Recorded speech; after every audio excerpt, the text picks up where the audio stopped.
Hello students, our today topic is evolutions of the earth. पृथ्वी का विकास, पृथ्वी का उद्भव, पृथ्वी की उत्पत्ति। पिछले लास्ट लेक्चर में हमने पढ़ा था फॉर्मेशन ऑफ मून और जो हमारे टू टाइप के प्लैनेट्स थे, इनर प्लैनेट्स और आउटर प्लैनेट्स, जिसमें टेरेस्ट्रियल और जोवियन, इनकी स्टडी हमने की थी। आज हमारा टॉपिक आता है एवोल्यूशंस ऑफ द अर्थ, पृथ्वी की उत्पत्ति। ये आप लोगों ने सुना होगा कि हमारी पृथ्वी की उत्पत्ति जो हुई थी वो एक गर्म गैस के गोले से हुई थी, जो इसके स्टार्टिंग के अंदर इसका जो टेम्परेचर था वो बहुत ही ज्यादा था और ये गैस से लिक्विड में कन्वर्ट हुई और लिक्विड से सॉलिड के अंदर कन्वर्ट हुई। आज भी हमारे इंटीरियर पार्ट जो है उसमें कुछ हमारे जो एविडेंस हैं वो बताते हैं कि इंटीरियर पार्ट आज भी हमारा जो है वो लिक्विड फॉर्म का बना हुआ है। तो इसमें हम बात करते हैं एवोल्यूशंस ऑफ द अर्थ, पृथ्वी का उद्भव है वो किस प्रकार से हुआ, ये आप देखिए। In the beginning of earth was बारन, रॉकी एंड हॉट स्पेयर। प्रारंभ के अंदर हमारी जो पृथ्वी थी वो बारन थी, यानी वीरान थी, उस पर कुछ भी नहीं था। रोकी चट्टान थे, बड़ी बड़ी उस पर चट्टाने थी, यानी सोइल का भी फॉर्मेशन नहीं हुआ था और बहुत ही गर्म थी। With a very thin atmosphere consist of hydrogen and helium, और इसके ऊपर हाइड्रोजन और हीलियम गैस से भरा हुआ इसका जो पतली परतें थी, जो एटमॉस्फेयर था, यानी कि जो अर्लियर पीरियड के अंदर अर्थ के फॉर्मेशंस की प्रारंभिक अवस्था थी, उस अवस्था के अंदर इस पर हाइड्रोजन और हीलियम का एटमॉस्फेयर था। At present the earth is beautiful with a lot of greenery, water and the atmosphere. परंतु आज जो हमारी पृथ्वी है वह बहुत ही सुंदर है, इस पर जल है, जीवन है और ये हरी भरी है। These conditions are conducive to the existence of life on the earth, which have led to evolutions of life between 4600 million years and the present. पृथ्वी पर जीवन आज से लगभग 4600 मिलियन वर्ष पहले जो है वो शुरू हुआ और उस टाइम जो हमारी पृथ्वी थी उस पर जीवन के लिए अनुकूल परिस्थितियां नहीं थी। इन अनुकूल परिस्थितियों का विकास जो है वो 4600 करोड़ पूर्व जो है वो शुरू हुआ था, यानी कि 460 करोड़ वर्ष पहले, 4600 मिलियन ईयर्स एगो पहले जो है ये हमारे लाइफ की पॉसिबिलिटी है वो धीरे धीरे स्टार्ट हुई थी। The earth has a layered structure. पृथ्वी जो है वो लेयर के अंदर बनी हुई है, जिससे आप लोगों ने जो अपनी प्रीवियस क्लास है उसमें भी पढ़ा होगा।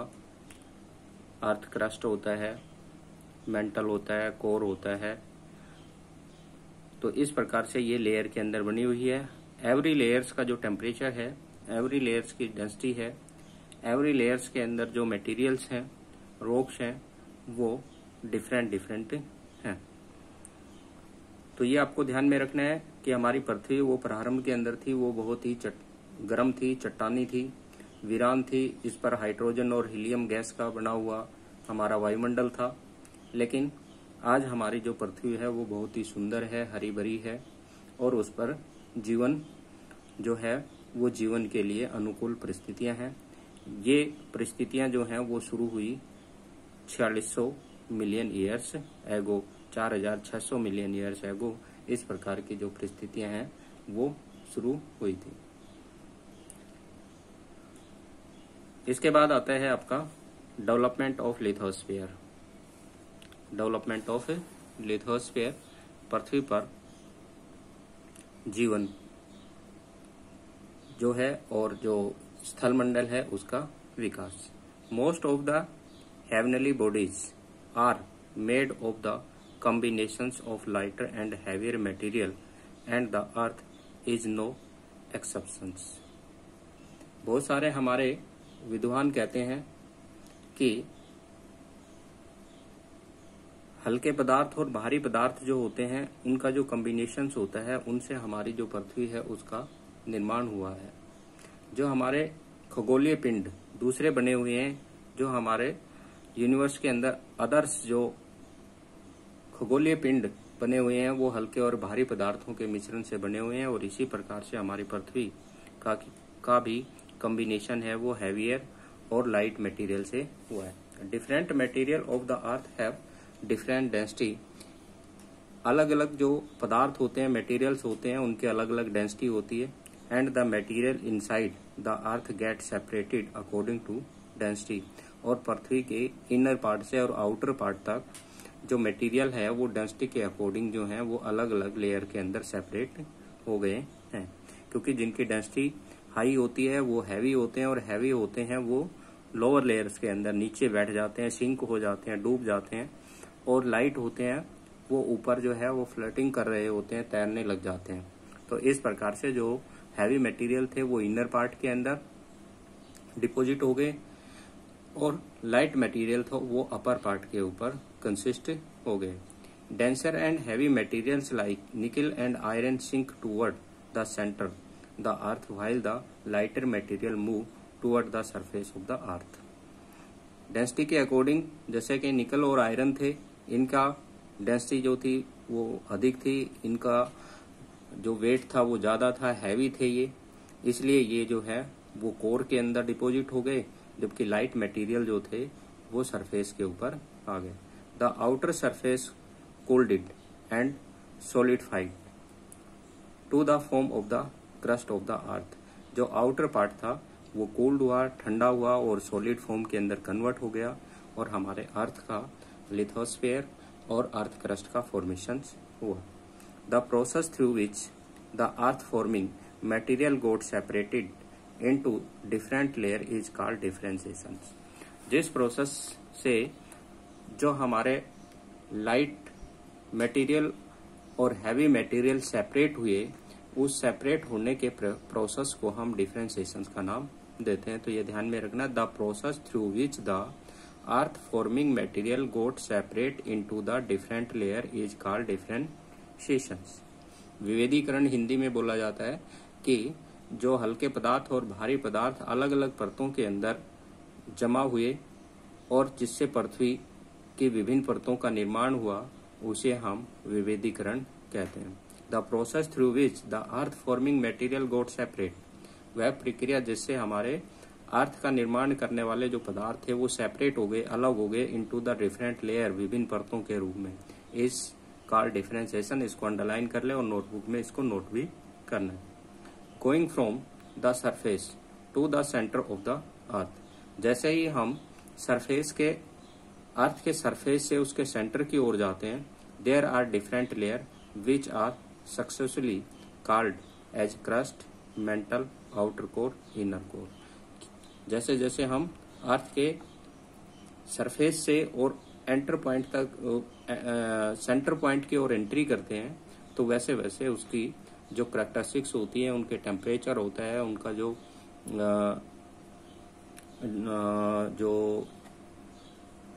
डेंसिटी होती है वो सारी जो है वो चेंज होती रहती है। टेम्परेचर चेंज हो जाता है, उसकी डेंसिटी चेंज हो जाती है, ये सारी जो है वॉल्यूम जो है वो चेंज हो जाता है, ये सारी जो है वो चेंज होती जाती हैं। There is increase the temperature, density and pressure, ये तीनों चीजें वहां पर इंक्रीज होते चले जाते हैं। टेम्परेचर भी इंक्रीज होता है, डेंसिटी भी इंक्रीज हो जाती है और प्रेशर भी इंक्रीज हो जाता है। As we move from the crust to the inner core of the earth, जैसे ही हम अर्थ के क्रस्ट से इनर कोर की ओर जाते हैं तो टेम्परेचर, डेंसिटी और प्रेशर है वो इंक्रीज होता जाता है। और जैसे जैसे ये जिस लेयर के अंदर टेम्परेचर, डेंसिटी और प्रेशर जो है वो सडनली चेंज हो जाते हैं, वहां पर अलग लेयर का फॉर्मेशन हो जाता है और उनको हम अलग लेयर के नाम से जानते हैं। ये नेक्स्ट चैप्टर में हम पढ़ेंगे कि किस प्रकार से टेम्परेचर, डेंसिटी और प्रेशर जो है वो हमारे इंटर पार्ट की इंफॉर्मेशन हमें प्रोवाइड करवाते हैं। तो ये था हमारा डेवलपमेंट ऑफ लिथोस्फीयर, स्थलमंडल का विकास। स्थलमंडल का विकास में सीधा सा मैं आपको एक बार फिर बता रहा हूँ कि हमारी अर्थ स्टार्टिंग के अंदर बहुत ही गर्म थी, इसमें ये लिक्विड फॉर्म के अंदर थी। इसमें जो हैवी मटेरियल थे वो इनर पार्ट की ओर सिंक होते चले गए और जो लाइट मटेरियल थे वो आउटर पार्ट की ओर जो है वो फ्लोटिंग करने लगे, तैरने लगे। जैसे ही टेम्परेचर इनका रिड्यूस हुआ, आउटर पार्ट जो है वो कूल होकर के सॉलिडिफिकेशन हो गया, वो कठोर अवस्था के अंदर आ गया और हमारे लिथोस्फीयर का फॉर्मेशन हुआ।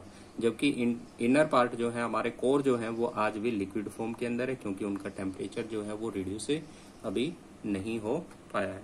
और इस टेम्परेचर्स में डिफरेंस के कारण से ही जो हमारे वोल्केनिक इरप्शंस होते हैं, अर्थक्वेक होते हैं, तो ये जब गैस होती है ये रिलीज होती है जो इंटरनल पार्ट्स के अंदर हाई टेम्परेचर्स के कारण से रेडियो एक्टिव प्रोसेस होते हैं या अदर जो प्रोसेस होते हैं, उसमें जो गैस है वो जैसे ही बाहर निकलती है तो उससे वोल्केनिक इरप्शंस वगैरह या फिर अर्थक्वेक की कंडीशंस है क्रिएट हो जाती है। प्लेट टेक्टोनिक जो प्रोसेस होता है उसमें भी इसी प्रकार की प्रक्रियाएं होती हैं। ये आगे के जो चैप्टर हैं वो उनके अंदर हम पढ़ेंगे इनको। इसके बाद आगे देखिए evolutions of atmosphere and hydrosphere, कि हमारे एटमॉस्फेयर का फॉर्मेशन है किस प्रकार से हुआ और हमारे अर्थ सरफेस पर जो हाइड्रोस्फीयर है, जलमंडल है, उसका फॉर्मेशन है वो किस प्रकार से हुआ। तो पृथ्वी पर जो एटमॉस्फेयर है उसमें हमने स्टार्टिंग में बताया था कि जो हमारा अर्लियर एटमॉस्फेयर था उसमें हाइड्रोजन और हीलियम थी, वो गैसें भरी हुई थी। इसमें हमारा एक टॉपिक आया था सोलर विंड्स, कि जो सोलर विंड्स थी, इन सोलर विंड्स के ग्रेविटेशनल फोर्स के कारण से जो हमारे इनर प्लैनेट्स थे, इन इनर प्लैनेट्स के एटमॉस्फेयर में जो dust particles, other gases, hydrogen और हीलियम थी, उसको इन सोलर विंड्स ने अपनी ओर अट्रैक्ट कर लिया और इनका जो एटमॉस्फेयर जो है, इनका जो स्पेस है वो ट्रांसपेरेंट हो गया था। ये पीछे हमने पढ़ा था। तो इसी प्रकार से जो हमारा अर्लियर एटमॉस्फेयर है हमारे अर्थ सरफेस का, वो हाइड्रोजन और हीलियम से भरा हुआ था। सोलर विंड्स के इफेक्ट के कारण से ये जो हाइड्रोजन और हीलियम है ये सन की ओर अट्रैक्ट हो गई और हमारा एटमॉस्फेयर जो है वो वैक्यूम हो गया, बिल्कुल खाली हो गया। एटमॉस्फेयर के खाली होने से जो डीगैसिंग प्रोसेस है, डीगैसिंग प्रोसेस का अर्थ है कि जैसे ही अर्थ का टेम्परेचर रिड्यूस हो रहा था तो अर्थ के इंटीरियर पार्ट से वाटर वेपर्स और गैसेज रिलीज होती हैं। वाटर वेपर और जो गैसेज रिलीज होती हैं इसको हम क्या बोलते हैं, डीगैसिंग प्रोसेस का नाम देते हैं। इस डीगैसिंग प्रोसेस से हमारे एटमॉस्फेयर के अंदर न्यू गैसेज जो हैं वो फिलिप होने लगी, इसके अंदर भरने लगे और हमारे प्रेजेंट एटमॉस्फेयर का फॉर्मेशन हुआ। इस न्यू गैसों के अंदर जो नई गैस आ रही थी उसमें कार्बन डाइऑक्साइड का लेवल जो था वो अधिक था। कार्बन डाइऑक्साइड का लेवल अधिक होने के कारण से एटमॉस्फेयर जो है वो कार्बन डाइऑक्साइड से भर गया। इन कार्बन डाइऑक्साइड गैसों के साथ साथ जो अदर गैस थी उनमें नाइट्रोजन का लेवल भी हमारे एटमॉस्फेयर में इंक्रीज हुआ। सोलर रेडिएशन से जो हमारे वाटर वेपर्स वगैरह थे, सोलर रेडिएशन का इफेक्ट हुआ, जिसके कारण से जो हमारे हाइड्रोस्फीयर का फॉर्मेशन हुआ और हाइड्रोस्फीयर के अंदर जो है वो ब्लू ग्रीन एल्गी जैसे जो है वो बैक्टीरिया जन्म लेने लगे और उससे अर्थ के ऊपर लाइफ की पॉसिबिलिटी इंक्रीज होने लगी, लाइफ की शुरुआत होने लगी। फोटोसिंथेसिस प्रोसेस जो है वो स्टार्ट हुआ और फोटोसिंथेसिस प्रोसेस स्टार्ट होने से हमारे जो एटमॉस्फेयर था, इस एटमॉस्फेयर का जो कंपोजिशन है वो चेंज होने लगा, इसका जो संगठन है उसमें परिवर्तन होने लगा और धीरे धीरे ये चेंजेज होकर के आज के प्रेजेंट एटमॉस्फेयर के अंदर कन्वर्ट हुआ। तो इसमें कौन कौन सी जो पॉइंट्स आते हैं, कितने स्टेज के अंदर इसको डिवाइड किया गया है, ये इसके अंदर हम पढ़ते हैं evolutions of atmosphere and hydrosphere. इससे पहले मैं इसको आपको एक बार जो डीगैसिंग प्रोसेस है और सोलर विंड्स है उसको डायग्राम के थ्रू समझाता हूँ। देखिए हमारा अर्लियर जो एटमॉस्फेयर था, जो हमारे अर्थ का फॉर्मेशन हो गया था, अर्थ की अपर लेयर है वो सॉलिड हो चुकी थी, लेकिन अपर एटमॉस्फेयर जो ये भारी हमारा एटमॉस्फेयर था, इस भारी एटमॉस्फेयर के अंदर जो है वो हाइड्रोजन और हीलियम गैस थी वो भरी हुई थी। अर्लियर स्टेज के अंदर जो हमारा अर्लियर एटमॉस्फेयर था, इसके अंदर हाइड्रोजन और हीलियम गैस ये भरी हुई थी। फर्स्ट स्टेज के अंदर ये आता है। इसके बाद सन के ऊपर जो है वो सोलर विंड्स का इफेक्ट हुआ और इन सोलर विंड से ये पूरा जो हाइड्रोजन और हीलियम है वो सोलर विंड्स जो सन के चारों तरफ स्टार्ट हुई सोलर विंड्स SUN सन के चारों तरफ जो स्टार्ट हुई, ये सोलर विंड्स जो हैं इन्होंने जो हाइड्रोजन और हीलियम गैस थी इनको अपनी ओर क्या कर लिया, अट्रैक्ट कर लिया। ये इधर जो है वो पुल होने लगी, इसकी तरफ खींचने लगी। जैसे ही ये इस तरफ खींची तो ये पूरा पार्ट जो है वो अर्थ का जो एटमॉस्फेयर है वो वैक्यूम हो गया, ये पूरा खाली हो गया। कोई एटमॉस्फेयर नहीं था, पूरा ये एटमॉस्फेयर था ये खाली था। इसके खाली होने के बाद जो है इसके इंटरनल पार्ट्स के अंदर जो इसकी स्टैटिकी को बनाने के लिए, इसकी स्थिति को स्थिर बनाने के लिए, इसमें इक्विलिब्रियम चलाने के लिए जो इंटरनल पार्ट्स के अंदर जो टेम्परेचर हाई था इससे गैस वगैरह रिलीज हुई, वोल्केनिक इरप्शंस होना स्टार्ट हुआ। वोल्केनिक इरप्शंस जब स्टार्ट हुआ तो इससे लार्ज स्केल के अंदर जो गैस और डस्ट पार्टिकल्स और वाटर वेपर जो है वो रिलीज हुए। ये इससे बाहर निकलने लगे, ये बाहर निकल करके और एटमॉस्फेयर के अंदर ये फैल गए। चारों तरफ जो है वो इसके इंटरनल पार्ट से जो है वो वोल्केनिक इरप्शंस होने लगे और ये धीरे धीरे जो है वो कार्बन डाइऑक्साइड है, वाटर वेपर्स है, नाइट्रोजन है, हाइड्रोजन है, इन गैसों से ये फिलिप होने लगा। लार्ज स्केल्स के अंदर जैसे ही इसके अंदर डिफरेंट टाइप्स की जो गैसें हैं ये रिलीज हुई और रिलीज होने के बाद जो वाटर वेपर है वो भी रिलीज हुए। वाटर वेपर रिलीज होकर के एटमॉस्फेयर में राइज होने लगे, ऊपर उठने लगे और ऊपर उठ करके टेम्परेचर जैसे इसका रिड्यूस हुआ तो ये कंडेंस हुए और क्लाउड्स का फॉर्मेशन हो गया, बादलों का निर्माण जो है वो हो गया। जैसे ही बादलों का निर्माण इस पे हुआ, बादलों के निर्माण से रेनफॉल होने लगी और हमारे हर सरफेस पर वाटर की अवेलेबिलिटी हुई और ये लॉन्ग पीरियड तक इसी प्रकार से प्रोसेस चलता रहा। इंटरनल पार्ट से वाटर वेपर्स और अदर गैसेज हैं, हाइड्रोजन वगैरह हैं, नाइट्रोजन है, कार्बन डाइऑक्साइड है और अदर गैसें हैं वो रिलीज होती गई, क्लाउड्स बनते गए, कंडेंसेशन प्रोसेस हुआ और रेनफॉल लॉन्ग पीरियड तक होती गई। हमारे अर्थ सरफेस पर जो गहरे गड्ढे बने हुए थे उन गहरों गड्ढों के अंदर जो है ये वाटर फिलिप होता गया और हमारे हाइड्रोस्फीयर का फॉर्मेशन हुआ, हमारे जल क्षेत्र का निर्माण होने लगा। हमारे जल मंडल के निर्माण के बाद हमारे इस जल के अंदर जो है वो ऑक्सीजन हो गया, क्योंकि वाटर जो है वो हाइड्रोजन और ऑक्सीजन के कॉम्बिनेशन से बना हुआ होता है। तो इसमें ऑक्सीजन जो है वो वाटर के अंदर अवेलेबल हुआ। वाटर में अवेलेबल होने के बाद कुछ केमिकल रिएक्शंस हुए और केमिकल रिएक्शन से ब्लू ग्रीन एल्गी बैक्टीरिया का फॉर्मेशन हुआ। ब्लू ग्रीन बैक्टीरिया के फॉर्मेशन से जो सोलर रेडिएशंस थी, ये सोलर रेडिएशंस जैसे ही ब्लू ग्रीन एल्गी बैक्टीरिया के ऊपर रिएक्शंस करने लगी तो इसमें फोटोसिंथेसिस प्रोसेस स्टार्ट हुआ और फोटोसिंथेसिस प्रोसेस स्टार्ट होकर के एटमॉस्फेयर के अंदर ऑक्सीजन गैस जो है वो फिलिप होने लगी और हमारे प्रेजेंट एटमॉस्फेयर का फॉर्मेशन हुआ और हमारा प्रेजेंट का एटमॉस्फेयर जो है वो जीने योग्य बना। मीन्स हमारे इकोसिस्टम को बैलेंस में बनाने के लिए ये तैयार हुआ। तो इस प्रकार से हमारे प्रेजेंट एटमॉस्फेयर का फॉर्मेशन हुआ। अब इनको बुक में हम स्टेप वाइज पढ़ते हैं कि किसका फॉर्मेशन सबसे पहले हुआ, किसका बाद में हुआ, क्या क्या प्रोसेस हुए। तो बुक के अंदर आप देखिए, evolutions of the earth, atmosphere has taken place in 3 distinct state. 3 विभिन्न जो अवस्थाएं हैं उनके अंदर इसका निर्माण हुआ है। द फर्स्ट स्टेज, ये ध्यान में रखना है आपको, अंडरलाइन कर लो इसको। The first stage was marked by loss of primordial atmosphere which consisted of hydrogen and helium.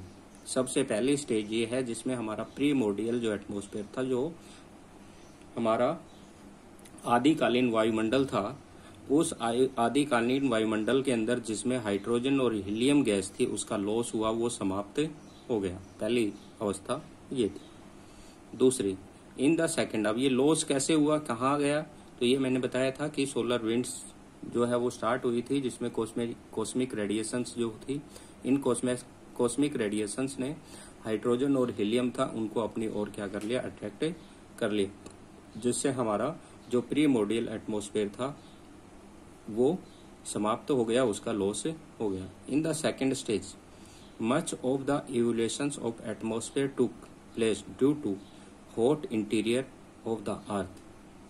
Hot interior of the earth दूसरी अवस्था है पृथ्वी के आंतरिक भाग से निकलने वाली जो भाप और जलवाष्प थे वो वायुमंडल के विकास में महत्वपूर्ण योगदान दिया। Second stage much of evolution atmosphere took place due to hot interior of the earth. पृथ्वी के आंतरिक भाग से जो गर्म पदार्थ है वो बाहर निकला, ठीक है, और उस गर्म पदार्थ के अंदर क्या निकला आपके, वाटर वेपर्स और कार्बन डाइऑक्साइड और जो है नाइट्रोजन, ये गैसें हैं वो उससे सबसे अधिक मात्रा में बाहर निकली। In the third stage last stage के अंदर in the third and the final state the atmosphere was modified by the process of photosynthesis. आखिरी स्टेज के अंदर क्या होता है कि फोटोसिंथेसिस प्रोसेस से, प्रकाश संश्लेषण की क्रिया से हमारे वायुमंडल में एटमॉस्फेयर का मॉडिफिकेशन होता है, वो आज के रहने योग्य वायुमंडल का निर्माण होना शुरू होता है, वायुमंडल के अंदर संशोधन होना शुरू होता है, उसमें बदलाव आने शुरू होते हैं और प्रेजेंट गैस जो लाइफ के लिए जरूरी है, जीवन के लिए जरूरी है, वो गैसें जो हैं वो हमारे एटमॉस्फेयर में फिलिप होने लगती हैं, भरने लगती हैं, ठीक है। तो ये आपको ध्यान में रखना है। आज हमारे एटमॉस्फेयर में जो उस टाइम हमारे हाइड्रोजन और हीलियम गैसें थी ये अब बहुत ही कम मात्रा में आ गई है। आज हमारे एटमॉस्फेयर के अंदर जो गैसें भरी हुई हैं उनमें सबसे अधिक जो है वो कौन सी आती है, नाइट्रोजन 78.08%, ये ध्यान में रखना, सबसे अधिक हमारे एटमॉस्फेयर में। और ऑक्सीजन जो है वो सेकंड पोजीशन पर है 20.95%, 20.95% हमारे ऑक्सीजन यानी कि सबसे अधिक जो पार्ट हमारा बना हुआ है वो एटमॉस्फेयर का वो नाइट्रोजन और ऑक्सीजन गैसों से बना हुआ। The primordial atmosphere was stripped off by solar winds. ये लास्ट में बताया इसके अंदर कि सोलर विंड्स के प्रभाव से जो हमारा प्रीमोर्डियल एटमॉस्फेयर था वो हमारा स्ट्रिप ऑफ हो गया था, समाप्त हो गया था, वो हमारे पृथ्वी से दूर हो गया था। तो ये इसमें ध्यान में रखना है। ये था हमारे एटमॉस्फेयर का फॉर्मेशन। 5 मार्क्स के अंदर ये 3 स्टेज जो है ये आपसे पूछ सकते हैं, तो इनको आपको ध्यान में रखना है। इसके बाद आता है आपका हाइड्रोस्फीयर का फॉर्मेशन कैसे होता है। जो अभी मैंने बताया था कि ये कूल होते हैं और जो वाटर वेपर्स होते हैं ये कंडेंस्ड होते हैं, जो हमारे वोल्केनिक इरप्शन से हमारे एटमॉस्फेयर के अंदर इजेक्टेड हो रहे जो मटेरियल थे इनका टेम्परेचर रिड्यूस होता है, ये कंडेंस्ड होते हैं और उससे क्लाउड्स का फॉर्मेशन होता है, रेनफॉल होते हैं और उस प्रोसेस से हमारा हाइड्रोस्फीयर का फॉर्मेशन होता है, जल मंडल का विकास होता है। As the earth cool down with the passage of time, समय के साथ साथ पृथ्वी जो है वो ठंडी होती है। Gases and water vapours were release from the interior of the earth. जो वाटर वेपर और गैस हमारे अर्थ के इंटीरियर पार्ट से रिलीज हुए थे, ये रिलीज किस प्रोसेस से हुए थे, ये रिलीज हुए थे वोल्केनिक इरप्शन प्रोसेस से, ज्वालामुखी विस्फोट के प्रोसेस से। And the evolutions of the present day atmosphere started. जब ये रिलीज होने लगे तो हमारे प्रेजेंट डे एटमॉस्फेयर का फॉर्मेशन होना स्टार्ट हुआ। The process through which the gases were outputted from the interior of the earth is called degassing. जिस प्रोसेस से हमारे इंटीरियर पार्ट से गैस रिलीज होती हैं उसको हम क्या नाम देते हैं, डीगैसिंग का प्रोसेस का नाम देते हैं, जिसको हम गैस उत्सर्जन हिंदी में बोलते हैं, इसको गैस उत्सर्जन प्रक्रिया। गैस उत्सर्जन का अर्थ होता है जिस क्षेत्र से पृथ्वी के आंतरिक भाग से गैसों का बाहर निकलना, ठीक है। तो the process through which the gas were output from the interior of the earth is called degassing. ये अंडरलाइन कर लेना इसको, ये डेफिनेशन पूछ सकते हैं आपसे। वोल्केनिक इरप्शंस, ये डीगैसिंग प्रोसेस किसके थ्रू हुआ, volcanic eruptions which took place in different area on the earth injected vapours and gases to the atmosphere. जो वोल्केनिक इरप्शंस हुआ, इससे हमारा जो एटमॉस्फेयर था उसमें वाटर वेपर्स और गैसेज जो है वो हमारे एटमॉस्फेयर के अंदर भरने लगी, उसमें इंजेक्टेड होने लगी। With further cooling of the earth the water vapour present in the atmosphere got condensed. With the further cooling of earth, और जैसे ही टेम्परेचर रिड्यूस होता गया the water vapour present in atmosphere got condensed, और हमारे water vapour हैं वो condensed हुए, गिविंग राइज टू रेन, इससे रेन स्टार्ट हुई, वर्षा स्टार्ट हुई। The rain water got collected in depressions, जो गड्ढे वगैरह हमारे बने हुए थे पृथ्वी के ऊपर, उनके अंदर ये रेन वाटर है वो कलेक्ट हुआ। The rain water got collect in the depressions the oceans were formed, इससे हमारे ओशियंस का फॉर्मेशन हुआ। The oceans were formed about 4000 million years ago. हमारे जो एटमॉस्फेयर है उनका निर्माण 4000 वर्ष पहले, 4000 मिलियन वर्ष पहले इनका फॉर्मेशन हुआ। With in 500 million from the formation of the earth, जो पृथ्वी के फॉर्मेशंस के लगभग 500 मिलियन ईयर्स बाद स्टार्ट हुआ। जो 4000 मिलियन थे उस टाइम में हमारे ओशंस का फॉर्मेशन होना स्टार्ट हुआ था, लेकिन ये शुरू हो गया था पृथ्वी के निर्माण के 500 वर्ष के बाद। The earth life began about 3800 million years ago. 3800 million वर्ष पहले पृथ्वी पर जीवन की उत्पत्ति शुरू हुई। The photosynthesis got evolve some 25,000 to 30,000 million years before. ये ध्यान में रखना है कि हमारे एटमॉस्फेयर में फोटोसिंथेसिस प्रोसेस जो स्टार्ट हुआ वो कब से हुआ, 25,000 से 30,000 मिलियन ईयर बिफोर, पहले, प्रेजेंट, आज के से। Life remain confined to oceans for a pretty long time. लंबे समय तक जीवन केवल ओशियन तक ही सीमित रहा, यानी धरातल पर जीवन आया ही नहीं था। The process of photosynthesis contribute to the concentrations of oxygen in the oceans, क्योंकि फोटोसिंथेसिस का जो प्रोसेस था वो ओशियंस के अंदर ही हो रहा था, क्योंकि ओशियंस के अंदर ब्लू ग्रीन एल्गी जो बैक्टीरिया थे उसने जन्म ले लिया था, और उस प्रोसेस से जो है वो फोटोसिंथेसिस होता था। तो इसलिए फोटोसिंथेसिस प्रोसेस से जो हमारे ओशियंस थे वो ऑक्सीजन से भर गए थे। When the oceans were saturated with oxygen some 200 million years ago, oxygen start flooding into the atmosphere। जब 2000 मिलियन ईयर्स एगो हमारे ओशियंस जो है वो ऑक्सीजन से सैचुरेटेड होने लगे, उससे भरने लगे, तो उसके बाद जो है ये हमारे ऑक्सीजन है वो हमारे एटमॉस्फेयर के अंदर फैलने लगी। ऑक्सीजन जो है वो वायुमंडल के अंदर भरने लगी। तो ये था हमारे एटमॉस्फेयर और हाइड्रोस्फेयर का फॉर्मेशंस। ठीक है, ये आपको इसमें ध्यान रखना है। उसके बाद आता है ओरिजिन ऑफ लाइफ, पृथ्वी की उत्पत्ति। पृथ्वी की उत्पत्ति जो है वो वैसे तो मैं बता चुका हूँ इसके अंदर, लेकिन फिर एक बार आपको बताता हूँ। Origin and evolutions life communes in the last phase of the evolutions of the earth, as the initial atmosphere of the earth was not conducive to evolutions and growth of life। पृथ्वी पर जीवन की उत्पत्ति पृथ्वी के निर्माण की अंतिम अवस्था के अंदर होनी शुरू हुई, क्योंकि पृथ्वी का आदिकालीन वायुमंडल जीवन के विकास के लिए अनुकूल नहीं था। Initial atmosphere of the earth was not conductive the evolutions and growth of life. The present day science attribute the origins of life to a type of chemical reactions. ये आपको ध्यान में रखना है कि हमारे जो मॉडर्न प्रेजेंट डे साइंटिस्ट जो हैं वो एट्रीब्यूट हैं, इसके बारे में जानते हैं the origin of life to type a chemical reactions, की एक रासायनिक प्रतिक्रिया से पृथ्वी पर जीवन की उत्पत्ति हुई थी। The chemical reaction generated complex organic molecule